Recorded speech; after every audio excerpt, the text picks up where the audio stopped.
This is the Five Starr Podcast.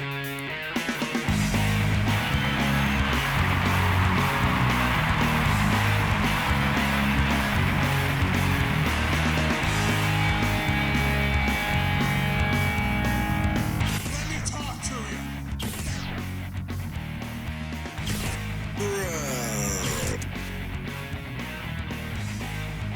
This is such good shit.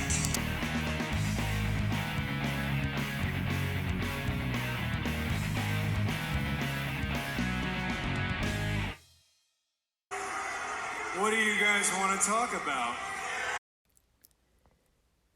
Hey. Shh. Listen. Do you hear that? Do you hear how quiet it sounds? You know what that's the sound of? It's the sound of people not hammering on the walls. So you know what that means as a result, right? We're going to be able to have ourselves a fun little podcast today. I'll be actually able to retain my sanity by the time it's all over. Oh, you people have no idea. That editing process for the Friday show was a horror show to get through. Ugh. Between the drilling and the pounding and my eardrums about to explode, my brain rattling at 100 miles an hour. Never again will a situation like that occur. I will make sure of it. I'll tell you what hasn't been quiet over the last several days, though, was the wrestling news cycle. We all thought Vince reinserting himself as a member of the board was enough to get people talking. This Stephanie McMahon saga has really turned some heads lately. And quite honestly, I'm not even really sure where to begin with that whole discussion. Beyond the fact that it's freaking hilarious, when I saw that article tweet from Sports Illustrated and that ridiculous corporate BS public statement they prepared for her, I nearly lost it. I was reading that article while I was at work, and I was trying so hard not to burst out laughing. You want to talk about the quintessential WWE corporate spin on top of a story? Look no further than the way that company laid that whole thing out. I'm not going to read it on air. That's something you can check out on your own time. By far, I think my favorite line in that whole letter was in the second paragraph where they're talking about WWE exploring strategic alternatives when it comes to their ongoing negotiations about looking to sell the company. I read that line, strategic alternatives, and I was like, Christ almighty, is that ever a WWE written line? Can they not just come out and say, we're in talks about selling the company? No, of course not. They have to get in their amalgamated corporate terminology too. My God, dude. I read the first two lines in that tweet and I was like, there's no way Stephanie wrote that. I mean, she's had her moments where she relies a little too much on the company lingo, but I don't think even Stephanie was dumb enough to derive something as overly fake as that resignation letter. Seriously, I really don't know where to start with the whole thing. I mean, I guess on the one hand, I shouldn't have been all that surprised that the co-CEO thing wasn't long for this world. Like, I even remember saying when they first announced that Nick Khan and Stephanie were going to be co-CEOs, I was like, yeah, that'll last all of like 3 weeks. Well, it lasted longer than 3 weeks, but as is usually the case with any major corporation or big business, trying to run or operate with multiple CEOs in any large corporate environment, generally a bad idea. There's too much confliction with power control and not enough top-down structure with having one person leading the charge. It was only a matter of time before that all broke down, so that wasn't all that shocking. What was shocking is the timing between Vince being renamed as chairman of the company and Stephanie stepping down / resigning as co-CEO. That, I think, is where the real conversation comes into play. Because when you factor in the timeline with everything that's specifically gone down with Vince and Stephanie from the beginning, I think it becomes more and more apparent just how broken that familial relationship is. And really, when you think about it, if you were trying to examine this and rationally explain everything that's gone down in the last 7 or 8 months with this whole chronicle, someone that's never seen wrestling before, but maybe they're just curious about the nuts and bolts of what's been going on. Really, I think you can simply boil it down to this. You have one old, power-hungry owner who refuses to give up ownership of his baby to the family. He refuses to let go of his creation and pass it down to his bloodline, purely out of spite. There's really not a whole lot of middle ground there. Because you can't even really make the argument that Hunter and Stephanie aren't passionate about the WWE to the same extent Vince is. I think between the two parties, Steph and Hunter may have different visions or philosophies of how the company should be run. They might see it differently of how it would flourish under a non-Vince regime. But, I mean, they're obviously passionate about the company to some extent. It's just two very different philosophies of how things ought to be run. And Vince will not let anyone else take ownership of that creation. He truly will go into the grave happily knowing that he helped to kill his baby. On the one hand, it's kind of flippantly sadistic, but if you're in Hunter or Stephanie's boat right now, what are you thinking? Certainly if I were Hunter right now, I'd be shitting my pants. We saw how quickly they were to throw Steph and Hunter under the bus when Hunter was going through all those health complications. Meanwhile, Stephanie was at home and her LOA being tarnished behind her back by leaks in the company about her doing a piss poor job when she was the chief brand officer for the company all those years. I imagine she didn't take too kindly to that. My bet is that she probably knew who was leaking that information to the public. And isn't it oddly convenient that when Vince finally retires or resigns as chairman of the company in July of last year, lo and behold, here comes Stephanie to swoop in and take ownership alongside Nick Khan. And now that Vince is back in the picture, literally within days of that news breaking, poof, Stephanie's gone again. So whatever the hell is going on in that relationship right now, it's pretty muddy. And whether you see it from Vince's perspective or Stephanie's, it's kind of easy to see how that working relationship is pretty much dead in the water at this point. So, the jokes kind of write themselves at this point, don't they? The next installment of Dark Side of the Ring, 2-part series. And I mentioned this before when I used to joke about all the high school drama going on in the other clusterfuck company. How all the backstage drama in AEW's locker room was more compelling or interesting than any of the crap that was going on with the TV product. Like, at least the behind-the-scenes fighting and altercations were believable stories. They were certainly more notable than anything they were putting on TV. Same holds true for WWE. In the last 7 or 8 months, I can't think of a single ongoing WWE storyline that has been more compelling than everything involving this McMahon drama. Like, the Bloodline stuff on SmackDown is great, but it is nowhere near as captivating as what's led up to this point with the whole Vince McMahon story.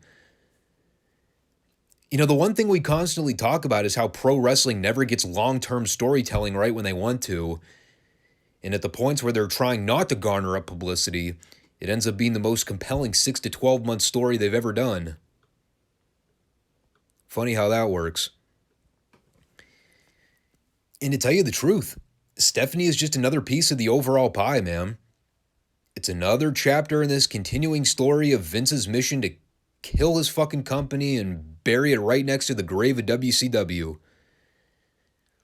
You haven't seen a man more destined to kill a company since WCW than what Vince is doing right now.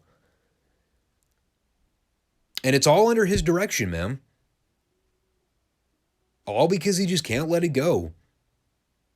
It's amazing, hilarious, and kind of sad, all wrapped up into one bow.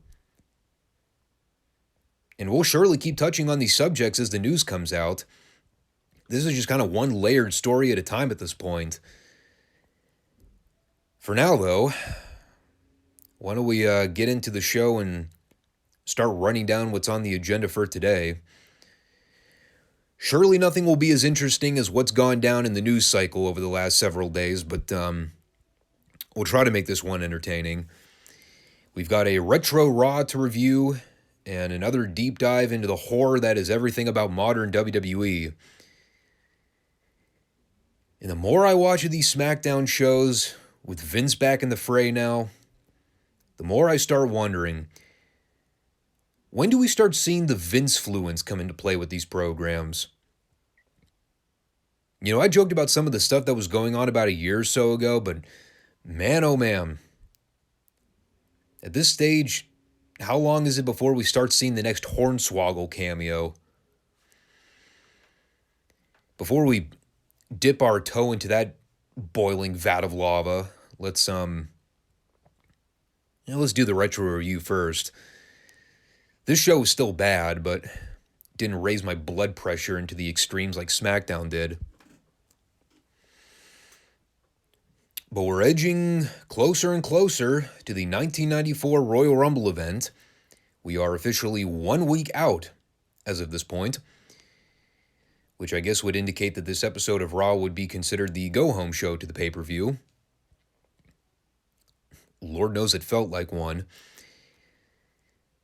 Now, on the subject of the 94 Royal Rumble, in case you're checking out the FSWR channel for the first time today, we will be reviewing that show as part of the Retro Review series on next Monday's podcast. A little bit to whet your appetite for the following week when we do the same with the 2023 Royal Rumble. We should start placing bets now.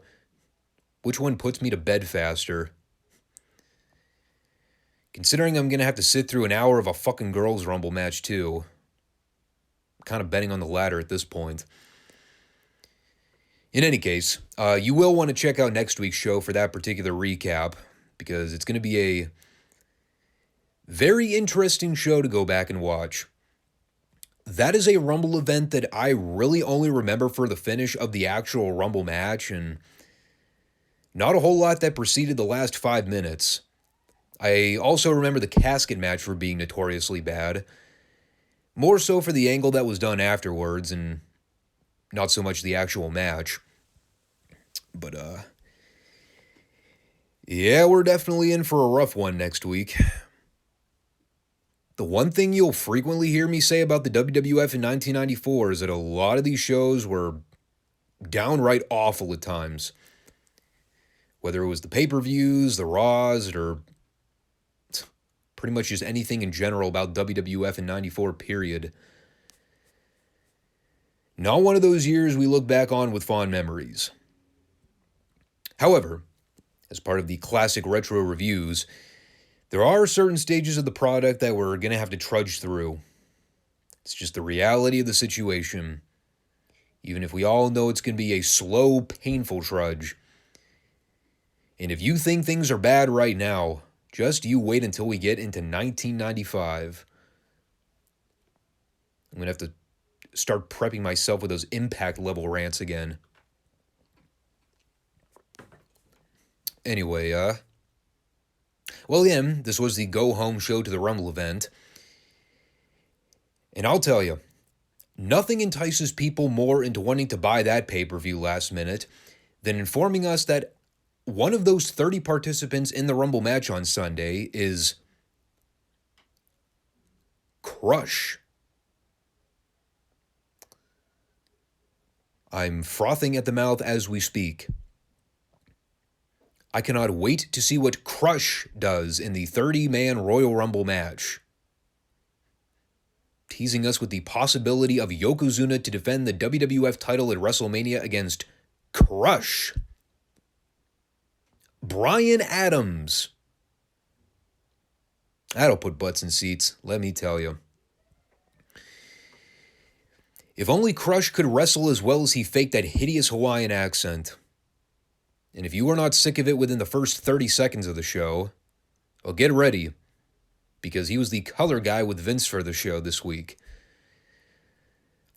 Of all the people to have guest color commentate, someone woke up one day and decided, how about the guy with a fake Hawaiian gimmick? So our opening bout for the show was Owen Hart versus Terry Austin. Still babyface Owen at this point. Accompanied to the ring by Brett. Two guys that are not only participants in the actual Rumble match on Sunday, but are also wrestling for the WWF Tag Team Championships, which we will discuss a little later on because the tag belts were kind of a central focus in terms of story for the program.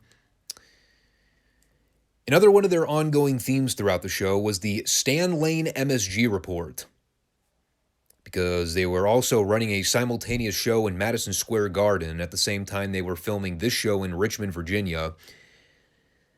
So while it wasn't a simultaneous broadcast, they had Stan in MSG reporting on what was going on at that program, because that was where the WWF tag title rematch was going on.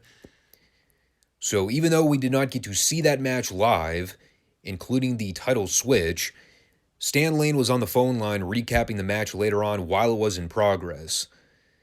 It was kind of an interesting idea in theory. It had the feel of an actual sports broadcast report where we don't see it in real time, but we hear the announcers calling it as it happens. It also probably accounts for why I don't remember the abrupt title switch the week after Jannetty and the 1-2-3 Kid actually won the belts, because they essentially did a phantom title switch off camera and we never actually got to see any of it go down. All of this was much more interesting than anything I wrote down about this match, by the way. Here is everything I jotted down. Owen did 85 moves in a row and won with the sharpshooter. Literally nothing else happened of value here. Owen did not kick anyone's leg out from under their leg, sadly. The follow-up interview, however, was classic fucking Owen. The best underhanded comment of all time delivered in this promo, and it was so subtle, it was perfect. You got Vince down at ringside trying to get a word with Owen and Brett. And he's asking Owen who he'd rather go up against at the pay-per-view, considering the title rematch with Jannetty and the 1-2-3 Kid versus the Quebecers is happening tonight.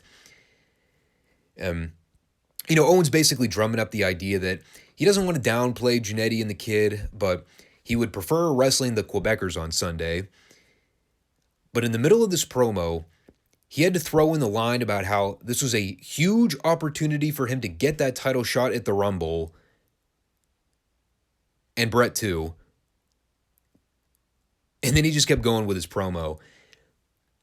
And it's so amazing because it was such a backhanded comment, but he delivered it so deceitfully. Brett and Vince never flinched. But at the same time, you could tell it was so deliberate on Owen's part to get in that comment about how this moment was all about him. And yeah, sure, Brett was kind of included in that conversation. God, I love this Owen character. You'll have to pardon me for marking out for the 1994 Owen Hart character in the WWF, but this truly was peak Owen. Even as a kid, I love this version of Owen so much more than when he was just an ordinary, bland, white meat babyface. It's like years later when Brett was doing the Team Canada stuff and his promos became like 1,000 times better when he was being a condescending douchebag heel, talking about how superior Canada was to the United States. Like, that was the moment that I kind of turned the table on Brett. The rest of the time, I thought he was one of the most boring fucking things on the face of the planet. But I mentioned it so many times too. Like, the whole dichotomy between Owen and Brett in the WWF, and the fact that for so many years the conversation was always, which brother was the better heart. And like, you always had people that were kind of 50-50 with it. Some say it was Brett, some say it was Owen. I was always an Owen guy through and through. And I mentioned before how it took me a long time to truly appreciate just how important Brett was to the business. I didn't see it when I was young because I always thought Owen screamed more personality on camera. But man, especially at this stage in his career, even as a kid, I remember thinking, why did so many people like Brett when Owen was clearly the bigger personality? It's hard, because they were both great in their own right, but you really saw Owen shine during this particular run. He really did kind of overshadow Brett. And that was the story of it. Owen was sick of living in Brett's shadow, and he wanted to prove that he was the better brother. And, he kind of proved that. Whether or not that was the intent. Still a shame he never got a major title run out of it. And the great thing is, we haven't even gotten to the actual turn yet. Just you wait. If you think it's great now, oh my God. You haven't seen anything yet. So here's a little culture shock moment. We had a Tatanka squash up next. Guess who his opponent was? George South. Huh. I had totally forgotten that George South did underneath matches for the WWF in the early 90s. We were just talking about him on the last week's NWA Superstation show, working job matches in 1987, and here he is in 1994 on WWF Raw. I swear to God, every time I see this guy, the only thing I think is, if Dax Harwood grew his hair out and dyed it a darker brown, he'd look exactly like George South. It's kind of creepy, actually. You don't believe me now, but visualize a picture of Dax in your head and then look at some Google images of George South. You'll see the comparisons. Anyway, while this was going on, Stan Lane was back on the line talking about the ongoing WWF Tag Title match. The match that was currently in progress at the point this match was happening. So they're keeping the suspense up with all that. Again, even though the only thing we have to go on is through word of mouth from Stan Lane over some choppy phone audio, no less. Notice how I said it was an interesting idea. I didn't say it was a good idea. So then they showed... Oh, by the way, Tatanka won that match. Yes, unfortunately, even in 1994, George South was still being used as job fodder more often than not. What a shame. By the way, he's still wrestling today. Bet you never would have thought that. Indeed.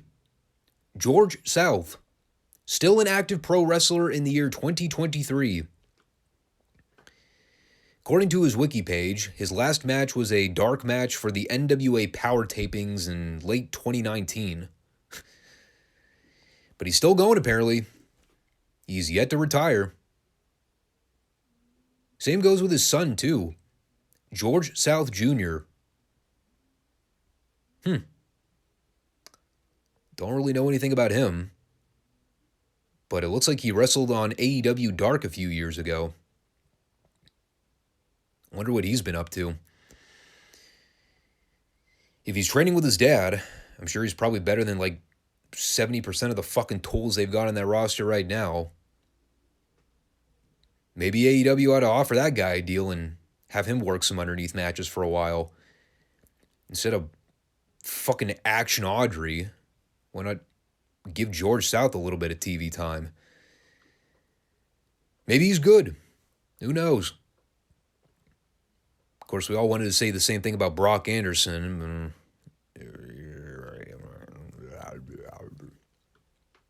No comment. Anyway, let's get back to the show. They aired a pre-tape of Alundra Blaze doing workouts and white water rafting, being sure to point out that she was the current WWF Women's Champion. A belt that approximately 2 years out from this point winds up in a trash can on Nitro. So, you can make of that as you wish.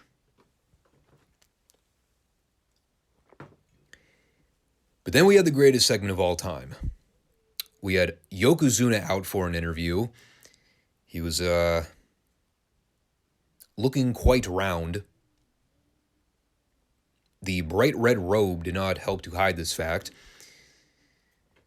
Anyway, we were informed here from Master Fuji that Jim Cornette was in Tokyo preparing a major title celebration for when Yokozuna beats The Undertaker in the casket match on Sunday, to which I comically noted, the day you hear that Jim Cornette would voluntarily travel to Japan for any reason is the day that I cook and eat my own feet.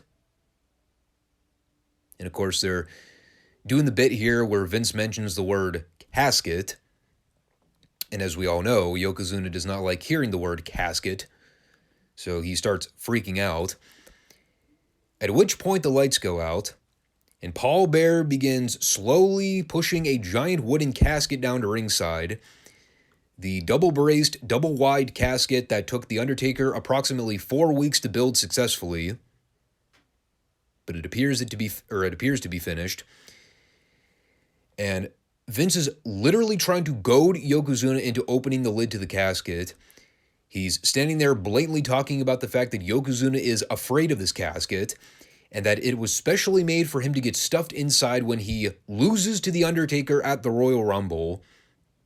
And he's trying to bring Fuji and Yoko over to the casket to show them that there's nothing to be afraid of.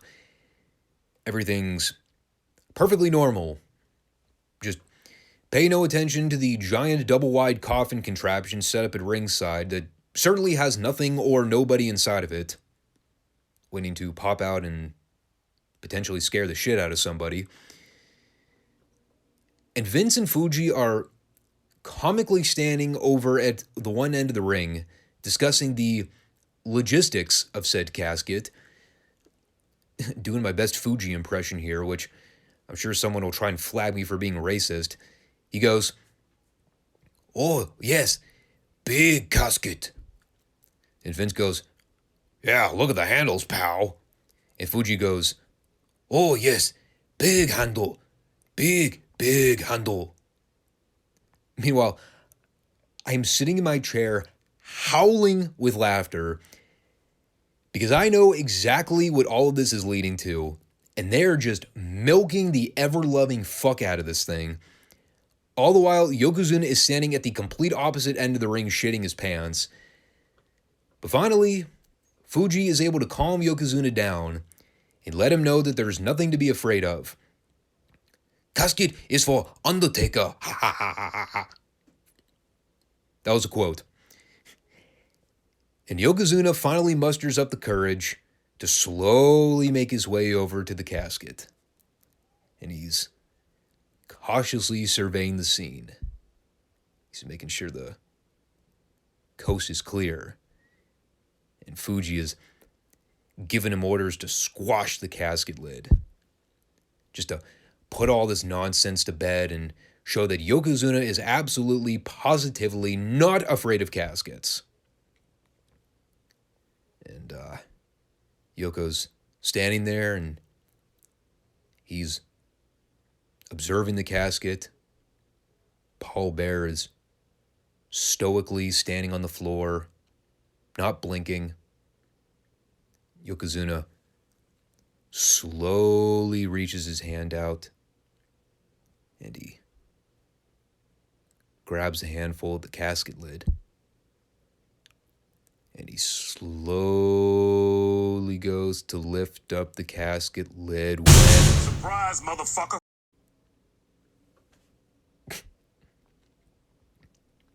Sorry, had to do it. So while you're wiping your assholes, at that point, Taker pops out of the casket. He stalks Yokozuna around ringside while he's bumbling and fumbling and tripping over his own 2 feet.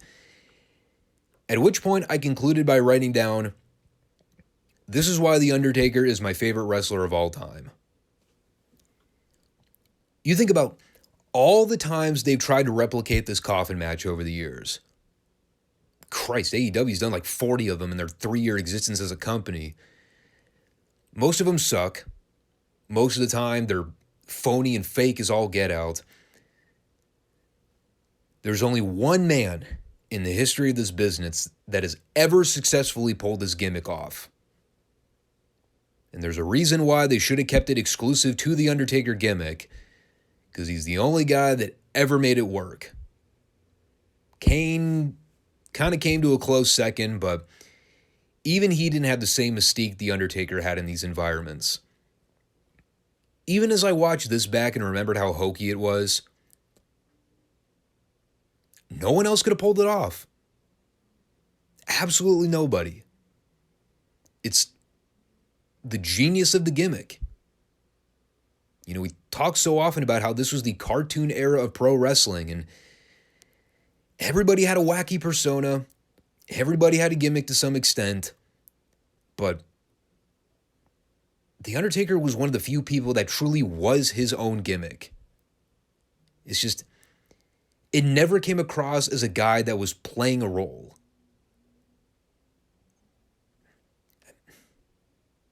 Credit to Mark. I can't take anything away from him. He was an absolute genius at what he did. Now we just have to review the actual match, and then I'll be reminded of why they probably should have buried this gimmick forever after it was over. Remember, they advertised that this was supposed to be a one-and-done match. They were never going to do this match again. Probably should have kept it that way. Then we had Diesel squashing Scott Powers, wherein one of the first things I wrote about it was, Nash almost trips over his own feet, giving Powers a knee to the gut. That was the first spot of the match, by the way. Then Powers immediately proceeded to botch an Irish whip into the corner turnbuckle, where he fell straight down on his face. Then about a minute later, Shawn began pummeling Powers on the outside of the ring in plain view of the official. This was somehow not a DQ. I did laugh at the deal where the camera was focusing on Shawn reacting on the floor, cheering on Big Daddy Cool. And right before they cut back to the ring, Shawn looks at the camera and he goes, "That's my bodyguard right there."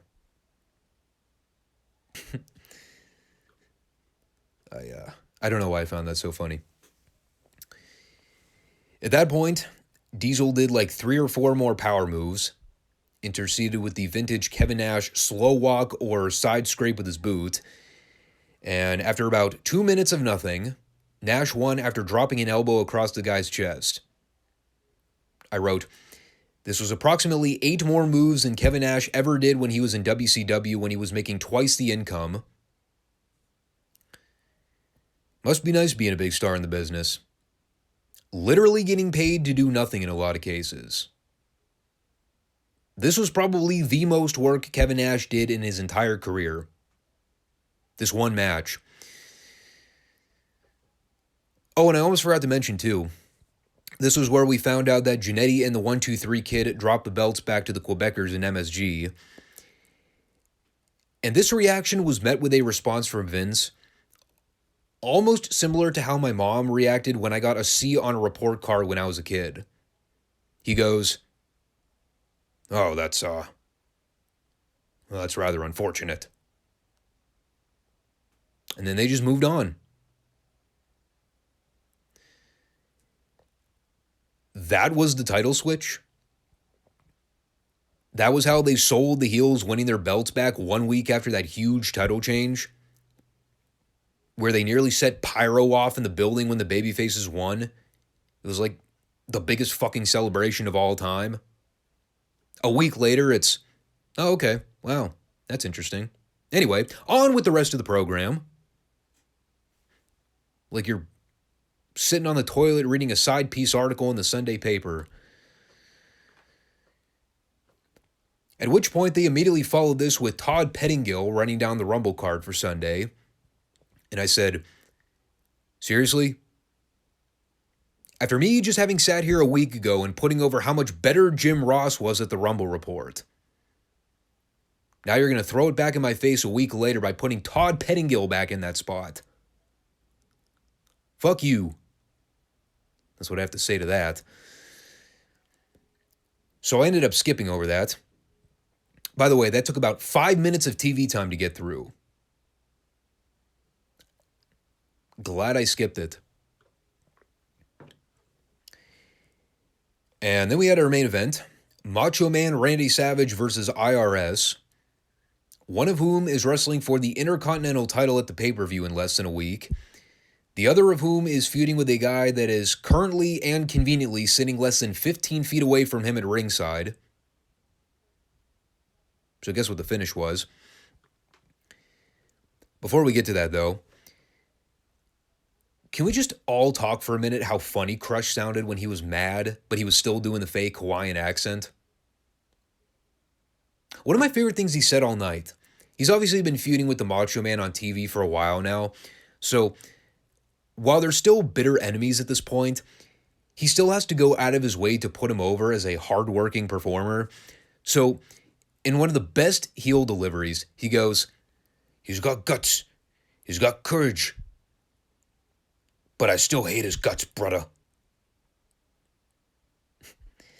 Would have been better if he said, "The Macho Man's got guts, and I hate them." Even so, it was still a fantastic line. He's got guts, but I hate his guts.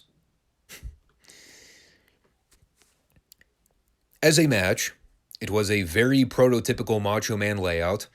He sells for about 80% of it, fights from underneath almost the entire time. The people were trying to start an Irwin chant at one point, which very quickly subsided. There was a period where it appeared that both guys were fighting on the floor well through the first commercial break. I noted even in the WWF in 1994, guys were still fighting on the floor for well over a 10 count. But finally, at the point Macho Man started making a comeback, Crush decided that it was at that point that he could not handle any more of Savage's antics. So as Savage goes up for a big move, Crush runs up from the announce booth and shoves him off the top rope for the DQ, to which I asked, "Why didn't you just do that as soon as the bell rang?" Aside from the relatively predictable finish, the heels that are in there trying to double-team Savage, and while this is going on, the locker room begins filing out from the back to kickstart a Royal Rumble preview of some sort. Babyfaces and heels alike getting in the ring and going after one another. I mean, it was a cool little idea, although it didn't really amount to anything beyond guys getting in there and throwing punches in the corner. No one got dumped to the floor at any point. No one really ran wild or cleared the ring in any capacity. It was just dudes running out and throwing punches in random spots of the ring. It's like, let's do everything to amp up people's excitement for the Royal Rumble by highlighting the most boring part of every Rumble match in history. The moments where guys are standing around literally doing nothing. That was their hooking point. But hey, we'll see how bad I remember that show being when we review it next weekend. First, I have to find the time to actually sit down and watch that show, which, based on my schedule, will amount to, no time. As of right now, though, my plan is to review the entirety of the Royal Rumble 94 card, which will take quite a bit of time to do. I still plan on reviewing the follow-up episode of Retro Raw, because that'll be important for the fallout based on what actually transpires in the main event of the pay-per-view, which is the most famous moment of the entire event. So, as of now, I'm going to leave next week's SmackDown report in limbo mode in the case that I need to shave off a little bit of time. I don't know how long the Raw and the Rumble reports are going to take, and factoring in that it's still a week out from the go-home show to the actual 2023 Royal Rumble, I was contemplating if I even wanted to do a card preview or not. The more I think about it, the less I want to. Not that I'm all that intrigued with what's being advertised currently. As of this point, I don't have a single fucking clue of any of the probable Rumble winners, unless it's Cody, which is kind of the obvious choice right now. The girls' Rumble match, I couldn't care less who wins that stupid thing. Anyone but Ronda Rousey would work splendidly. But what I'll probably do is watch next week's SmackDown and chime in if there's anything even worth talking about. I might go through some of the card predictions if I have time, but basically, if you don't see a SmackDown review next week, don't be disheartened. I'll try to make up for it with a stellar rant the following week. Lord knows that's all I've been doing with these SmackDown shows lately, is trying to find ways to amuse myself just to get through these monstrosities. Which leads me to said monstrosity. And nothing gets me more irritated 5 seconds into a modern WWE show than having to hear that "then, now, forever" tagline. I know they play it every week, but when I think back to the Stephanie tweet and me complaining about how overly corporatized that shit was, this didn't help matters any. But on the subject of monstrosities and monsters, the opening match on the show was paper towel sponsor Braun the Strowman versus Gunther for the Intercontinental Championship, wherein one of the first things I wrote down was Strowman wrestling in ripped white skinny jeans. That is a thing that should never happen again. These were, not befitting of somebody with the moniker of being known as the monster among men. I cannot think of anything less intimidating than a giant monster wearing white skinny jeans. Now, of course, they also drew attention to Strowman's custom boots, which were apparently something they did to tribute one of those kids that died in the Waukesha Christmas parade attack a couple years ago. So that was a nice little touch. The skinny jeans still have to go. Now, I'll say this. Since Green Bay was considered home turf for Strowman, the dude was over like wildfire with the Wisconsin fans.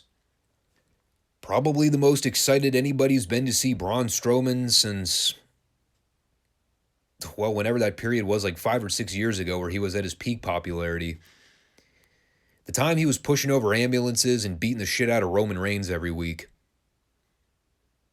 Conveniently around the time he was supposed to be a heel. And I've talked about this already.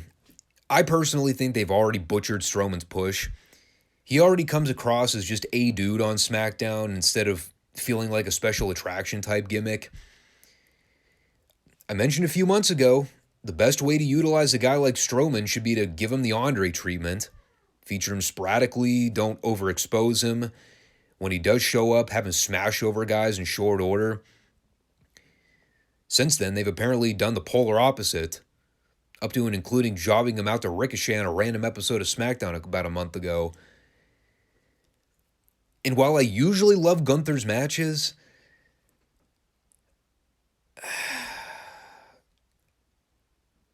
I don't know what it was about this one, but I just couldn't get into it. Maybe it was the visual of seeing Braun Strowman sell, which he's never been particularly good at to begin with. But this match went like 17, almost 18 minutes. Up until about minute 15, I was on the verge of falling asleep, man. The idea of Braun Strowman selling and working from underneath is just one of those visuals that I can't buy. Even when he's going in there and working with a guy like Gunther, who's kind of close to him in size. Like, I'm watching Gunther work over his arm for a while, and the only thing I keep thinking that whole time is Strowman just can't pull off the underdog role. He's not Ricky Morton. He's not a sympathetic babyface. And so when Gunther's in there working him over on the mat and holds, I'm just yawning and finding myself zoning out at times. It did pick up a little bit at the end when Strowman started making his comeback, but The finish was a popcorn fart of epic proportions. I don't know what the hell was going on there at the end, but they tried the spot where Strowman was going to give Gunther a superplex off the top rope, but Gunther was able to free himself and then cut Strowman off by essentially yanking him by his bad arm and then driving him face first into the ring post.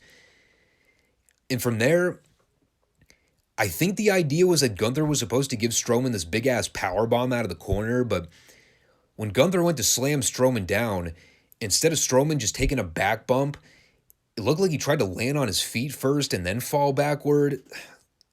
Ugh. Didn't look good. Instead of the powerbomb having this giant thud effect, it was just kind of like, whoa. And Gunther immediately pinned him. So yeah, beating the hometown guy.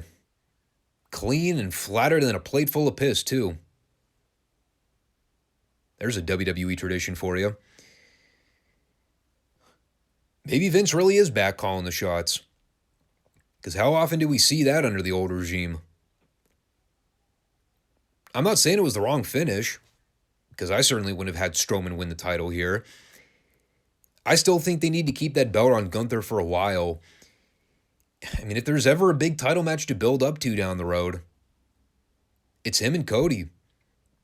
And whether you do that when Cody's the Universal Champion, then you do like the winner-take-all story, or you just have it be one of those major title programs heading into Mania season. Because if Cody doesn't wind up winning the Rumble match, you could always do this match for WrestleMania next year. I think it'd be a fantastic program. I'd personally love to see Cody and Gunther feud for the IC title. Of course, I'm just spitballing ideas now, but why not? It'd be one of the more interesting programs they've got going on at the current moment. Maybe not as interesting as the engagements between Sami Zayn and Paul Heyman, because the chemistry these two have on TV together is fucking beautiful. I don't even have to write anything down when I see these two interacting together. All I do is kick back on my couch and let the magic happen. And from everything I gathered out of this backstage deal with Heyman and Sami, Roman is so confident that Sami is going to beat Kevin Owens tonight, he wants Sami to do it by himself. No Usos, no Solo, no tribal chief to intervene. Just let Sami handle and conduct business on his own. And Sami knows that Roman made the right decision. So tonight, Sami takes care of business for the bloodline. And that is not a prediction. It's a spoiler. And he confidently walks off, probably thinking everything's all hunky-dory. And meanwhile, there's Heyman standing there, breaking the fourth wall by rolling his eyes and continuing to infer that he and Roman are about to fuck this guy 6 ways from Sunday. And I gotta be honest, if and when they eventually do that Roman turn and they leave the poor guy for dead, as predictable as it is, I am genuinely going to be sad, because everything about this bloodline storyline has been so great from the beginning. Pretty much everyone knows at this point that Roman's just buying his time, waiting for the right moment to strike. If it happens in the Rumble match, it's probably the most prime opportunity for it all to go down. But man, it's not going to make it any less upsetting when it happens. So up next, we had Rey Mysterio coming out for a promo. I was very much hoping that he was coming down to show us exclusive footage of Dominic invading Rey's home for the New Year's Eve party. Sadly, that was not the case. However, we did learn who apparently are going to be partaking in the Royal Rumble match that is just shy of 2 weeks at this point. Out of the 30 possible entries, here are the list of names we know as of now. Boring Corbin, Santos Escobar, Bobby Lashley, Seth Rollins, Finn Balor, Ricochet, and Kofi Kingston.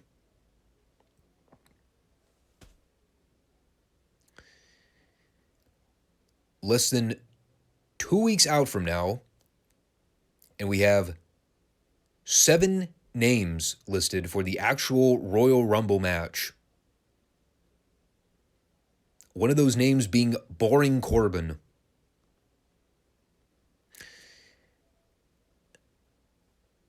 How long are the Royal Rumble matches traditionally? Ballpark between 45 and 60 minutes? Yeah, this is going to be a long fucking show. I can already tell. But getting back to this little deal, Ray's out there recounting the greatest moment of wrestling in the last decade, the home invasion of Dominic and Rhea. And this is actually a pretty good promo where he talks about, as a father, it breaks his heart to see that his own son is walking around pretending to be a thug. But as a man, he's also pretty fed up with all the shit. He says that he came to SmackDown to get away from Dominic and not let all that drama continue to prevail. So in order for Ray to get back on track and focus on himself, he needs to enter the Royal Rumble match and win it. Which then probably brings out the other guy Ray's feuding with at the moment, for reasons that still really haven't been properly explained. Karrion Kross interrupts. And if there's anything less threatening than the visual of Karrion Kross with a full head of hair, it's Karrion Kross with a full head of hair, dress shirt and tie, and a fake leather jacket. Looked like... I don't even know who he looked like. Sherlock Holmes came to mind at first, but the only thing missing was the top hat. And, well, from there, Kross did one of those very well dressed up WWE-inspired promos where he credibly recited a lot of pre-scripted verbiage. Basically got to the point where he talked about Dominic admiring Ray as a superhero growing up, but that Ray wasn't really ever around to be a father to Dominic. So as he asks him who he's more angry at, Dominic or himself for failing as a father. Of course, at that point, Ray started to try to go after Kross. And normally, I don't know about you personally, but when I'm super pissed at somebody for running their mouth on me, the first thing that I make sure to do when I'm in a fight with somebody is to set them up in prone position for me to hit my signature move. In this case, the 619. Because that's what everybody does in bar fights, right? They make sure they can hit their finishing move. Naturally, though, as Ray proceeded to try and do the 619, Scarlett reached in and pulled Ray's ankle out, so he tripped him. Also, Kross could take advantage and lock Ray in a sleeper hold. And while Kross was putting Ray down, the lighting crew was apparently clued in to cue the ominous red lighting when Scarlett pulled out the Rey Mysterio Joker card from her pocket. And by the end of all this, I wrote down, wow, that was all fake as fuck. I also made sure to note here that if the end goal is to eventually do Rey Mysterio and Dominic in a singles match, more than likely to happen at WrestleMania, wouldn't that also mean that they'll have to job out Karrion Kross to Rey Mysterio beforehand? So then I'll ask the same question that I've asked about a lot of the people Hunter's brought back in the last several months. Why bother? Kind of like Emma, for example. She was in the back here with Liv Morgan, and as I wrote down, some generic blonde chick that I have never seen or heard of before. She was never named. She was barely acknowledged at all until she started talking at one point. Even then, they really didn't address who she was. And while I was asking myself, who in the blue fuck is this girl and why does she exist? Who should then walk in but Raquel Martinez Hernandez Sanchez Garcia Jr. III? And she did some very scripted verbal jousting with Liv until she got slapped in the face like a bitch. And instead of Raquel just kicking the shit out of this scrawny bimbo blonde right then and there, instead, she stood there and angrily glared at Liv while Liv made faces at her and made her look like a total dope. So that segment can go fuck right off. Mostly for making Raquel the most intimidating girl in the room at the time, simultaneously the most feeble of all the girls in the room at the time. Ridiculous. So from there, they went into this Xia Li Tegan Nox match. And with the way this show was heading by this point, had I subjected myself to this, guaranteed I probably would have turned the show off before we even hit hour 2. So for the sake of my mental stability, I did not watch this. Nor did I watch Drew McIntyre and Sheamus doing bad comedy in the back with Adam Pearce. Although I caught something peripherally about them doing some kind of tournament to crown number 1 contenders for the tag titles or something. Apparently these guys are wrestling the Viking Raiders next week. Yeah, you know, the Viking Raiders. The other tag team that Hunter brought back and they haven't done jack shit with yet. I could ask why bother, but I think I'd be beating a dead horse by that point. By the way, quick question. Didn't Drew and Sheamus just lose to the Usos for the tag titles? Why are they getting a chance to wrestle in a tournament to crown them as number 1 contenders? Just asking. Is the answer because they don't have any other teams? Maybe they should get some.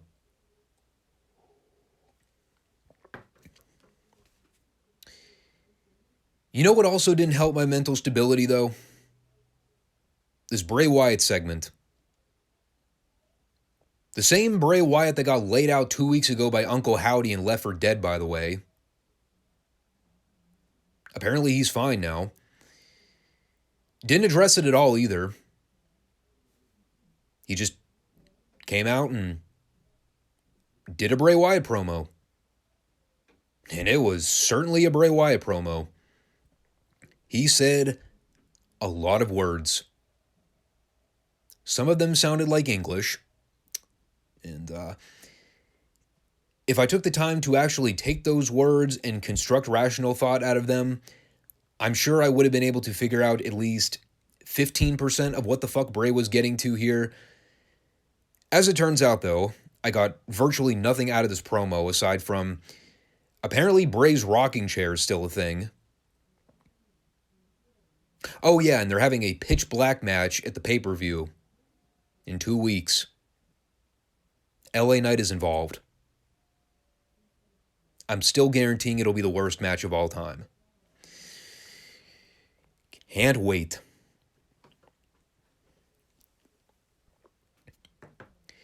And this was apparently such a creepy promo delivery from Bray that when they immediately cut to Kayla Braxton in the back, her reaction was pretty much on par with what everybody else was probably thinking at the time. In the most fake manner possible, she goes, "Wow, strong words from Bray Wyatt," with a big old smile on her face. She's not worried about LA Knight's safety and well-being. She's not disturbed by anything Bray said in that promo. She's like, "Oh, okay, that was the thing that happened. Now then, please welcome my guest, Kevin Owens." And Owens couldn't even get a word in edgewise before Sami interrupted and started taking him to task for all the dissension he's causing with the bloodline, saying that Owens just couldn't leave well enough alone, but he had to come over to SmackDown and intervene with Sami's friendship with Roman. And of course, Owens is going back to letting Sami know the obvious, that Roman's playing chess with him and just waiting for the right moment to strike and screw him over. But we've already established Sami's allegiance to the bloodline, so he's not hearing any of this. He just tells KO that he's going to make an example out of him tonight. And, I mean, the story kind of writes itself.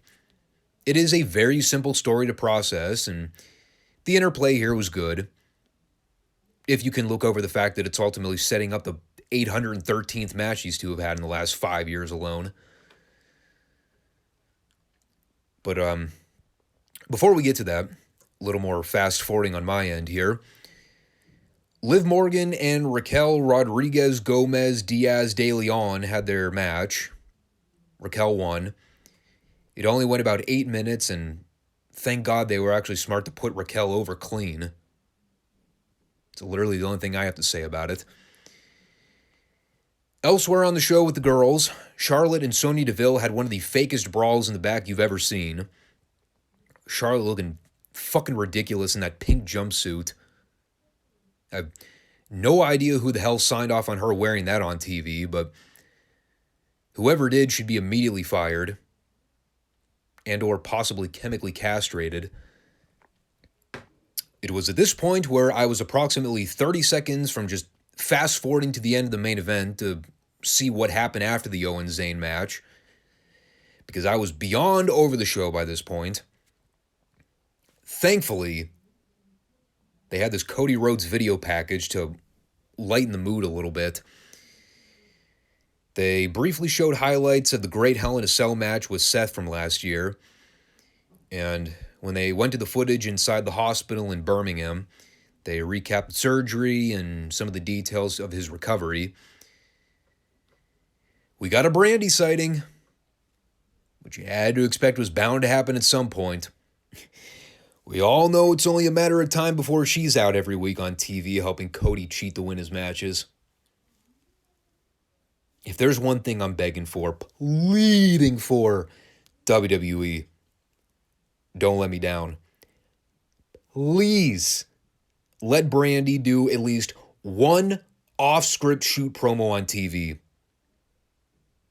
We need something for the end of the year highlight reel.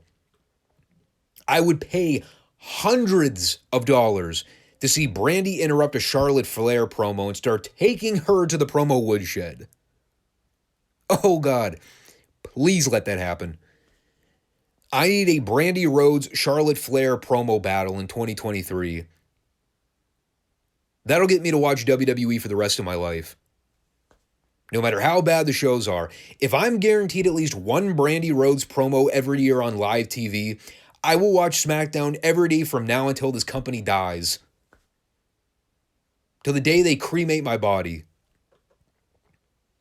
Better yet, I'll do you one better. Just hire me as an agent. Put me on the creative team right now. I'll book it. I will give Brandy a live microphone and just tell her, go out there and call every fucking chick out on the female roster. Call out Becky Lynch for all I care. Call out Ronda. I don't care who you roast. I need Brandy Rhodes to come out unexpectedly one night and go, who told you it was open mic night, bitch?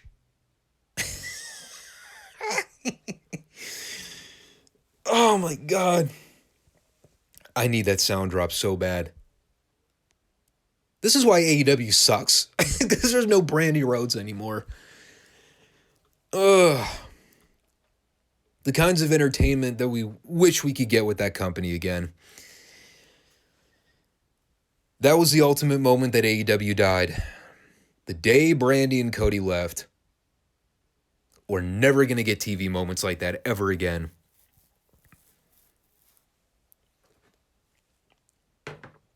Anyway, before I mark out too much for Brandy, why don't we go ahead and talk about this main event? Kevin Owens versus Sami Zayn. The never-before-seen, first-time ever singles match that has never happened and we are seeing for the first time for free on TV match. Yeah. It's crazy to think that as much as Sami has been able to reinvent the wheel with his career in WWE, the fact that he's been able to stay relevant for almost 8 or 9 full years in this company, yet somehow he always winds up either teaming or feuding with Kevin Owens in some capacity. It's the Ric Flair Sting principle. The matches are usually great, but at some point you've got to ask, how many times do I need to see this fucking same match? I watched this. It was fine. I've seen better Owens Zayn matches before. I mean, they do all their usual spots they normally do. They obviously have good chemistry together because, well, they've worked together so often over the years.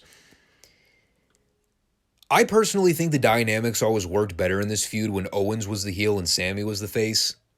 Just usually made for a better story when the roles were reversed.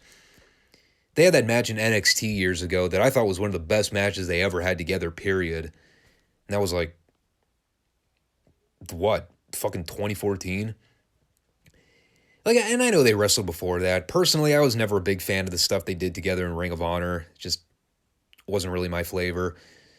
But again, obviously they have good chemistry together. And it wasn't a bad match or anything. I've just seen the match so many times now, it's hard for me to really get excited seeing it for the 4 billionth time. But they worked hard. You know, they broke out some moves that I haven't seen either guy do in a while, too. Owens did that twisting suplex thing where he used to do where he picks the guy up in a vertical position by locking the knees together and then spinning the guy around to drop him on his back. Looked perfect when he did it to Sami here. I personally don't think I needed to see Kevin Owens take 2 consecutive overhead throws and landing directly on the back of his fucking neck. Especially not on free television for a complete throwaway TV main event. And I'll say this. While they had an interesting idea here with the finish, I personally wasn't a big fan of it, if I'm being honest. Not because they went with the fuck DQ finish. I mean, I couldn't care less about that. My problem was with the idea that they basically establish here that had it not been for the Usos and Solo interfering and attacking KO in the corner, Sami was about to win this match by setting him up with the haluva kick. If Owens is challenging for the main championship in 2 weeks on pay-per-view, why are they teasing the idea that he was about to get beat by the Bloodline's flunky? Is that really a smart move? I mean, I get what they were going for here. It was obviously a deliberate setup for Roman to have everyone interfere on Sami's behalf, even though Sami had the match won clean. Again, it's stupid to do it at the expense of the number one contender for the title, but hey, not for lack of trying. And they closed out the show with the Bloodline getting Sami back on page with them while Solo gave KO the running splash to the announce desk. You know, they established here that Sami wasn't really on board with what they did, but by the end, he was on the same page with the Usos again, doing it for the greater good of the Bloodline. I guess at the end of the day, too, when you factor in that nobody buys for a minute that Owens is actually beating Roman for the belt anyway, I mean, it wasn't the worst angle they could have possibly shot. I probably would have structured it a bit differently, but that's just me. It was a moderately satisfying ending to what otherwise would have been a fucking rotten wrestling show overall. The last 20 or so minutes, starting with the Cody package and going through the main event, that saved the show from being a complete waste of time, but anything else that preceded that was absolute dreck. Just garbage, wretched television.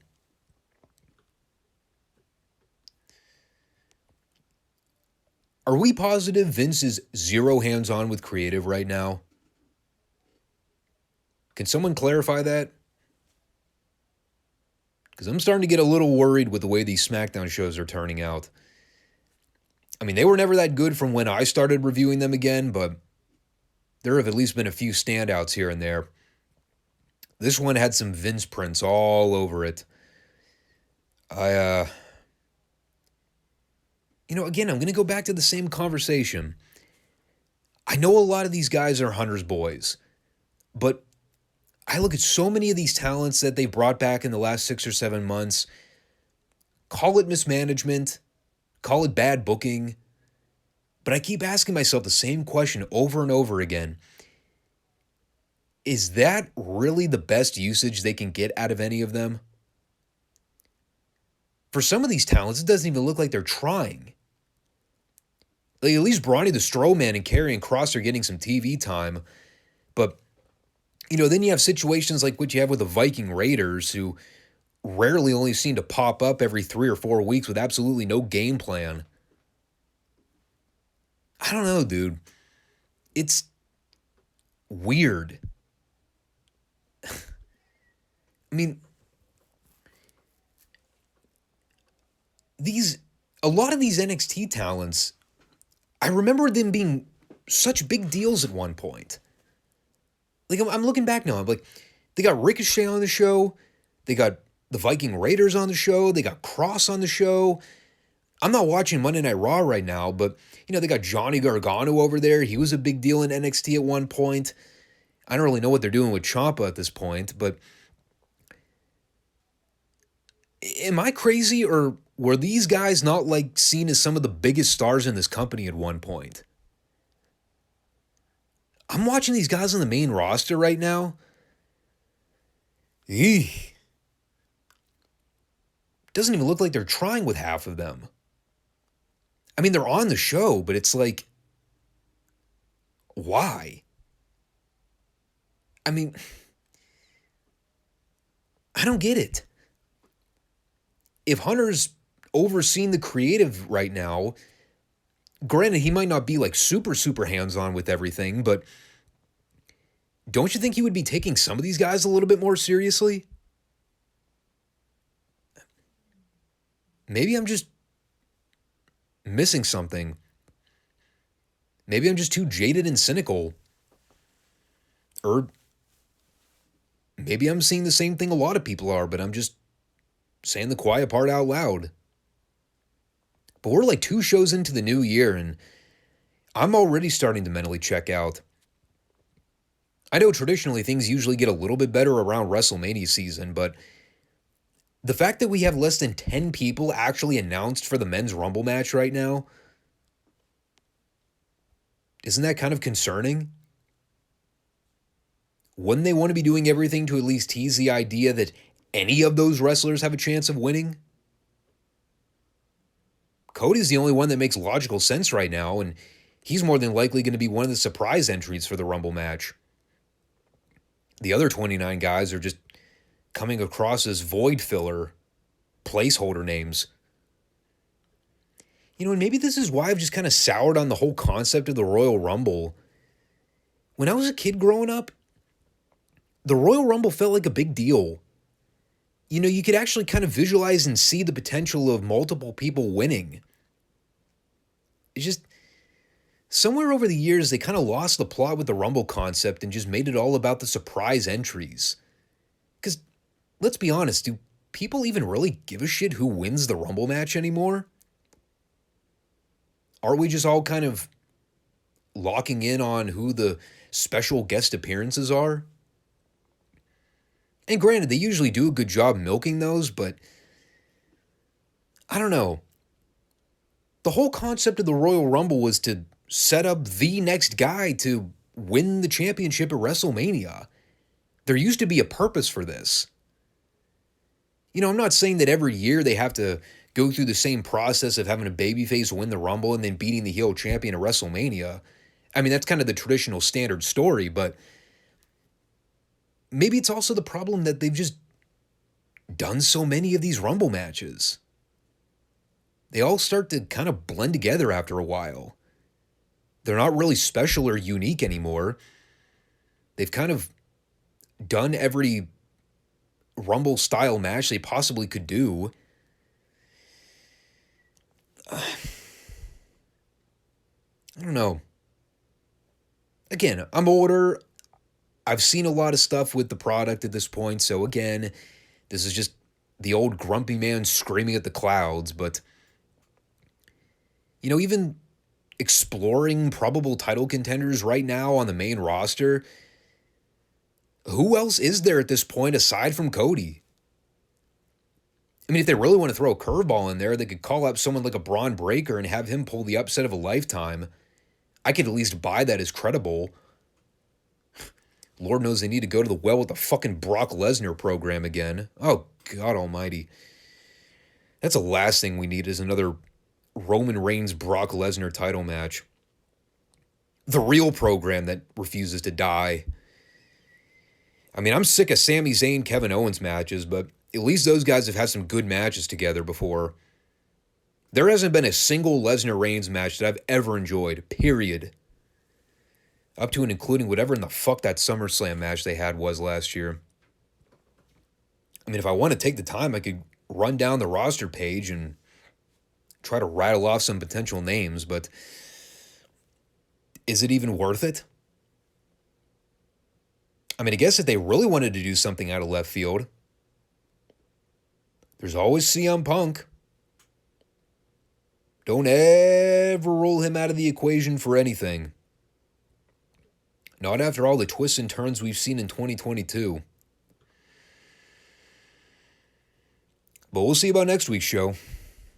Like I said earlier, next week is already going to be a longer show to begin with, so I might not even end up doing a SmackDown review if I can get away with shaving off some time for the podcast.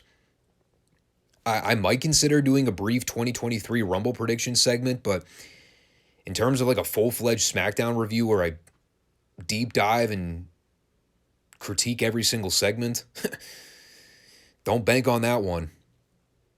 Next week, you can probably safely assume that'll be the retro review heavy program. As always, though, you can come back and check out the podcast every Monday and Friday on YouTube and or Rumble. Thank you for stopping in for this one. We'll be back in full swing on Friday for the Let's See If AEW Can Have Two Good Shows in a Row installment. It's about as probable as me farting out rainbows and rose petals. Highly unlikely, but not completely out of the realm of possibilities. In the meantime, I'll work on that, and you can all catch us back on the Friday show. So thanks for watching. Take care, all. Peace out.